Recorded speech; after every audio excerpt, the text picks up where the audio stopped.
You know that feeling when something tiny just won't leave your mind? A comment, a look, the way someone sighed. Everyone else forgets it instantly, but you carry it for hours, sometimes days. And you wonder, why does this hit me so hard? What's wrong with me? But the truth is, people like us have been feeling things deeply our whole lives. We just weren't told that it's normal. You've probably heard it more times than you can count. You're too sensitive. But science tells a different story. Research on high emotional reactivity shows that sensitive people have stronger activity in the insula, the part of the brain that processes emotion, nuance, and meaning. In simple terms, your brain isn't overreacting. It's picking up more. You notice what others overlook. You hear the emotion between the lines. You sense someone's shift in mood before they even say a word. That's not weakness. That's a finely tuned nervous system. But yeah, it can feel heavy. Someone else's bad day can become a weight on your chest. A tense conversation can replay in your mind all week. You get overwhelmed easily not because you're fragile, but because everything hits you at full volume. And you get tired of pretending you're fine, tired of being the strong, calm one, while you're quietly trying to keep yourself together inside. But here's the part we forget, the fact that you're here, watching this, trying to understand yourself. That's something beautiful. Sensitivity isn't a flaw, it's proof that you're still alive in the truest way, still caring, still noticing, still letting life touch you. Maybe the journey for us isn't about shutting down our feelings, but learning how to live with them gently. Sensitivity doesn't make you too much. It makes you human in a world that's forgetting how to feel. You know, if you've ever wondered, why do small things hit me so hard? You're really not alone. A lot of people who are overly sensitive feel this way. Something tiny happens, a tone of voice, a short reply, someone looking away, and suddenly your whole mood changes. You're not trying to make a big deal out of it. Your body just reacts faster and stronger than most people's. And you've lived with that feeling for years, maybe since childhood. Maybe you were the kid who cried easily, or the one who felt anxious when the adults around you were upset. You didn't have the words for it back then, but your nervous system was simply more alert than other kids. You picked up on tension, on changes, on moods, even when no one said a thing. But because people didn't understand it, they told you to stop taking things so seriously. Instead of learning how to manage your emotions, you learned how to hide them. That's what many sensitive kids do. And yes, there is science behind this. A study from Stony Brook University found that highly sensitive people have stronger activity in the amygdala, the part of the brain that reacts to emotions and danger. That means your brain isn't malfunctioning, it's noticing more. Like having your volume turned up higher than everyone else's. The same situation simply feels louder to you. It's not your imagination, it's how your brain is wired. But where it gets tough is when you grow up and still feel everything so deeply. One small moment, someone sounding annoyed, someone not texting back, someone looking distracted, can stay in your mind all day. You replay it, rethink it, try to figure out what you did wrong. Meanwhile, the other person probably moved on within minutes. And that makes you frustrated with yourself. You start thinking, why can't I just be normal? Why can't I let things go? The truth is, sensitive people don't move on quickly because their bodies hold onto emotions longer. You don't just remember what happened, you remember how it felt. The tightness in your chest, the uncomfortable silence, the shift in someone's expression. Your mind keeps replaying it because it wants to protect you from feeling hurt again. It's not weakness. It's your nervous system doing overtime. And yes, it also means you absorb other people's emotions easily. Someone else is stressed and suddenly you feel stressed too. Someone is upset and you take on their mood without meaning to. Sensitive people often blame themselves for things that have nothing to do with them, not because they want to, but because they've always been tuned into the emotional weather around them. But here's the part that matters. Being sensitive doesn't make you broken. It makes you human. It means you feel, you care, you notice things others miss. And the fact that you're here wanting to understand yourself is already a huge step. You're not trying to get rid of your sensitivity. You're learning how to live with it. And that's where real healing starts. There's something I used to do without even noticing it. Whenever someone's tone shifted or they replied shorter than usual, my mind went straight to one place. I must have done something wrong. It didn't matter if they were just tired or distracted. I carried the weight anyway. Maybe you know that feeling too, that tightness in the chest, that sinking in the stomach, that fear you somehow caused a problem you can't see. I would replay conversations long after they were over. I'd lie in bed thinking about a sentence I said earlier that day, or something from years ago that still made me cringe. It wasn't that I wanted to overthink it. It was like my brain refused to let me rest until it found the mistake. And honestly, it hurt how quickly guilt showed up, even in moments where nothing happened. Later, I found out there's actual science behind this.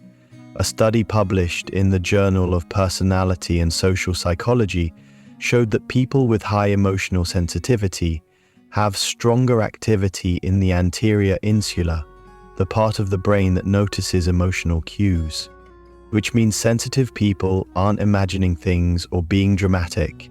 Our brains really do pick up more signals than the average person. When I learnt that, it felt like someone finally explained a part of myself I could never put into words. But even with that explanation, sensitivity can easily turn into self-blame. When someone is quiet, I assume it's about me. When someone is upset, I wonder if I caused it. When someone pulls away, I scan every interaction for what I might have done wrong. I don't want to think this way, it just happens. And if you grew up in environments where you had to read the room to stay safe or avoid conflict, you probably know that reflex all too well. Over time, I noticed another pattern. I often felt responsible for emotions that weren't mine. Someone else could be stressed about their own life, and somehow I would still feel guilty. Someone could be having a terrible day, completely unrelated to me, and I'd go home wondering how I contributed to it.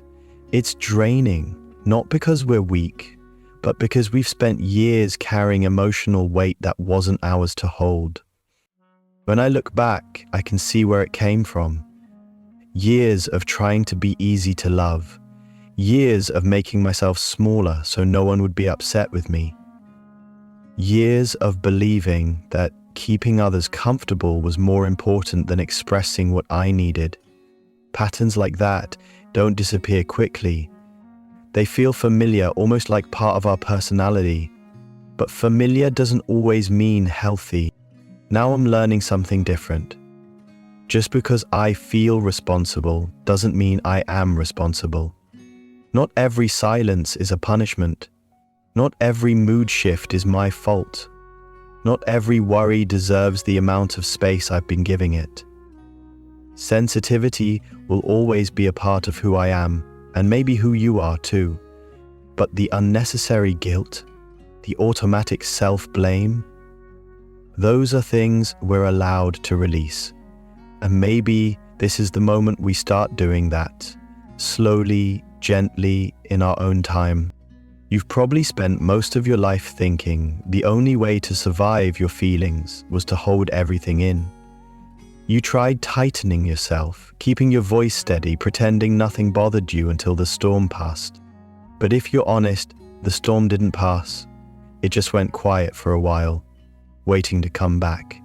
And maybe you've wondered why emotions hit you harder than they hit other people. Why something as small as a tone, a delay, or a sigh can stay with you for hours. It's not because you're weak. It's because you were never shown another way to feel without falling apart. There are moments when even tiny things feel personal. Someone doesn't reply, someone sounds different, someone closes the door too softly, and suddenly your chest tightens, like you've done something wrong. You blame yourself, ask yourself, why am I like this? Then you get frustrated for even asking.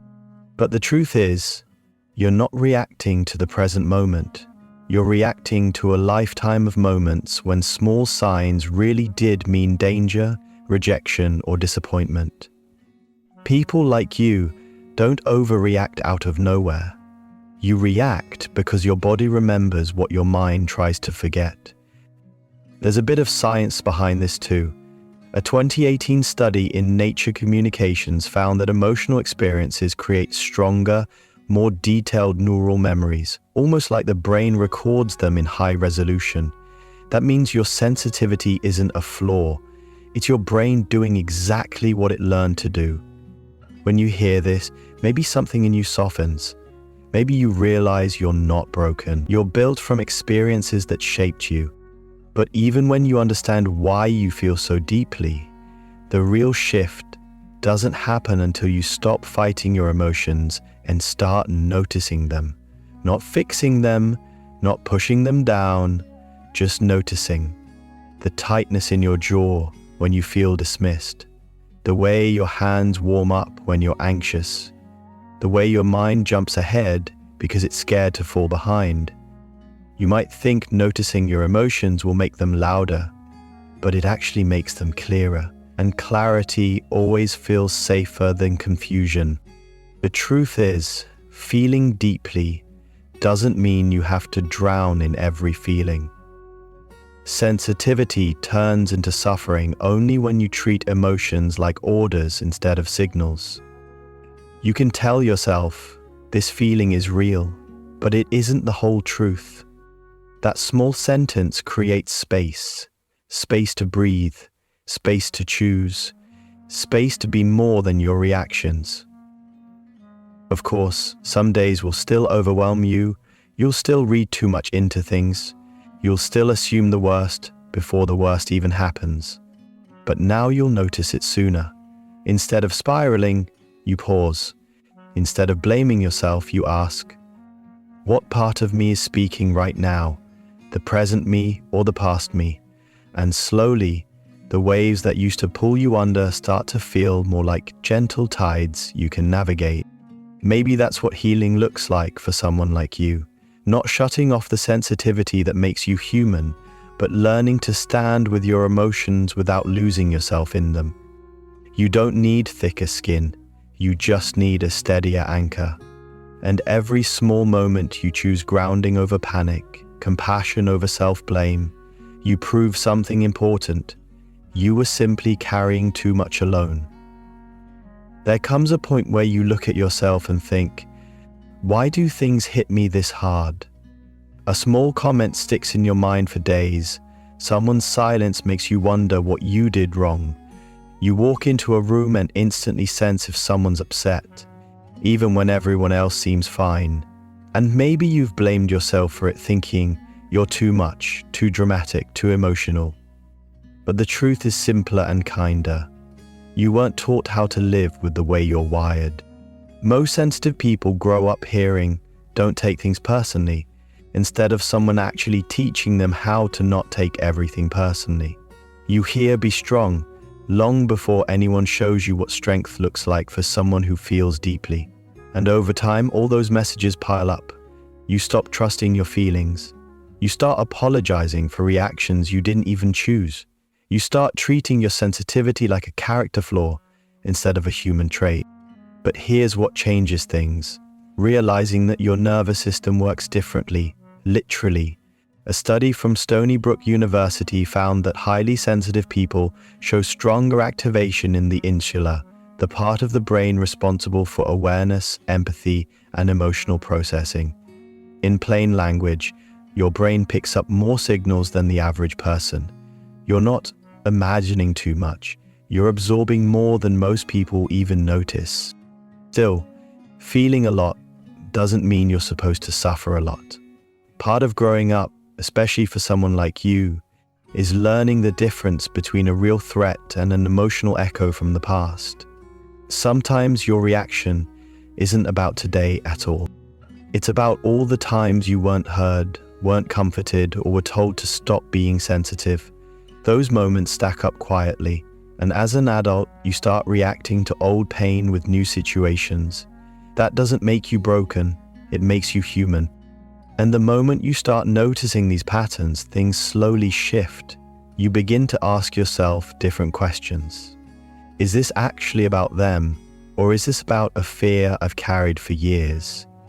Do I need to respond right now, or do I need a breather? These small questions don't magically fix everything, but they give you room to think, room to slow down, room to not drown in every feeling that shows up. Then there's the part that stings a little. How often you take responsibility for everyone else's emotions. You try to keep the peace, even when it costs you energy you don't have. You comfort everyone, even when you're tired. You say it's okay, even when it isn't. And you do it because that's how you've survived. By reading the room before you speak, by adjusting yourself so no one gets upset, by carrying emotional weight that was never yours to carry. But here's what nobody taught you. You're allowed to need things too. You're allowed to take a step back. You're allowed to say, I need a moment. Sensitive people always think caring for themselves makes them selfish, when in reality it just makes them balanced. You can't keep giving if you never refill. So maybe your healing doesn't start with some big breakthrough. Maybe it starts with one honest moment. The first time you stop pretending you're fine, or the first time you take a breath before reacting, or the first time you set a boundary without feeling guilty. Healing for sensitive people is usually quiet. It's not dramatic. It's just you learning, slowly, that nothing was ever wrong with the way you feel. You just never had the tools to manage it. There's a moment, and maybe you've felt it too, when you're just exhausted by your own emotions. Not because you don't want to feel, but because the smallest things hit you harder than they seem like they should. Someone's tone changes, someone goes quiet, someone takes a little longer to reply, and suddenly your chest tightens and your mind starts running. You sit there wondering, why am I like this? Why does this affect me so much? If that feels familiar, trust me, you're not the only one asking those questions. Most of us who grew up sensitive never had anyone explain what to do with big feelings. You probably learned how to read the room before you even understood what emotions were. You learned how to stay out of trouble by paying attention to people's moods. You learned how to take care of everyone else's feelings, but no one ever taught you how to take care of your own. So now, when a feeling shows up, it feels intense, loud, sometimes overwhelming. You're left choosing between holding everything in or letting the emotions swallow you whole. People often misunderstand sensitivity. They think it means you're fragile or dramatic, but it usually means something else. Your nervous system reacts faster and stronger. Dr. Eileen Aron, the psychologist who coined the term highly sensitive person, found that sensitive people show more activity in brain areas tied to awareness and emotional processing. In simple terms, your brain picks up more than others do. You're not imagining things. You really are noticing more. But here's the tricky part. If no one ever taught you how to regulate those feelings, all that extra awareness becomes overwhelming. It shows up as overthinking, taking things personally, replaying conversations, feeling drained after socializing, or analyzing small details until you're mentally exhausted. Then you blame yourself for struggling. I should be stronger. Why can't I let go? But the real pain isn't the feeling itself. It's the shame you attach to the feeling. And this is the part I want you to hear clearly. You're not broken. You're unsupported. No one showed you what emotional regulation looks like. No one taught you that you're allowed to pause before reacting. No one explained that feelings are not commands, they're signals. That lack of guidance doesn't mean you are the problem. It just means you are never given the tools. So what actually helps? Start simple. Name what you're feeling. I'm overwhelmed. I'm hurt. I feel left out. Honest words calm your system. It's like switching on a light in a dark room. You see better and you feel less. Another thing that helps is giving your emotions a place to land. Journaling, talking to someone safe, taking a walk before responding to a stressful message. Think of it as giving your emotions a cooling off period instead of letting them take over immediately. And maybe the biggest shift of all, stop trying to be less sensitive. That's like telling someone with good hearing to stop hearing so well. It doesn't work. Sensitivity isn't the enemy. It's the part of you that lets you care deeply, notice what others miss, and understand people in a way that many can't. When you stop fighting your sensitivity and start working with it, it becomes a strength, not something that knocks you down. The goal isn't to feel less, the goal is to feel without falling apart. And with practice, small, consistent practice, you'll get there. You won't lose your sensitivity, you'll just stop losing yourself to it. In the end, your sensitivity isn't something to fix, it's something to understand. If any part of this video felt like it was talking about you, I hope you remember one thing. You're not too much. You're just someone who feels deeply in a world that often doesn't. And if you want more videos that help you make sense of your inner world, stay with this channel. We'll keep growing through this together.